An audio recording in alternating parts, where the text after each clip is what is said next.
Ich bin Julia. Ich bin Sarah. Ich bin Vin. Ich bin Sarah. Ich bin Lena. Also generell finde ich es voll super, dass einfach in der Box alles drin ist, was man braucht. Dass ich mich nicht mit dem lästigen Stoffe kaufen beschäftigen muss. Dass ich einfach auswählen kann, okay, ich brauche jetzt noch eine Jersey-Nadel.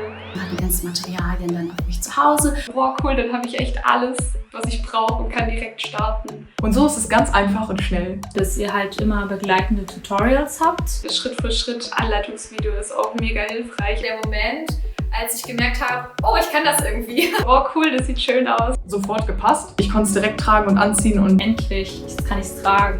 Positiv überrascht auch von mir selber, dass es so professionell aussah. Voll das schöne Erfolgserlebnis. ein Teil, was ich im Alltag tragen kann. Das ist jetzt ein treuer Begleiter zum Einkaufen und zum Shoppen. Wo ich weiß, das habe ich mit meinen eigenen Händen geschaffen. Von mir. Weil ich dieses Stück niemals weggeben würde. Man hat gleich so ein anderes Tragegefühl, weil man weiß, hey, das ist selber gemacht. Ganz andere Beziehung zu diesem Kleidungsstück jetzt gegeben. Herzblut reingesteckt. Eine ganz, ganz tolle Erfahrung. Ich bin mega, mega happy mit dem Teil. War echt total cool, hat wirklich sehr viel Spaß gemacht. Ich glaube, es werden auch noch ein paar Boxen dazukommen. Das hat mir sehr viel Freude bereitet.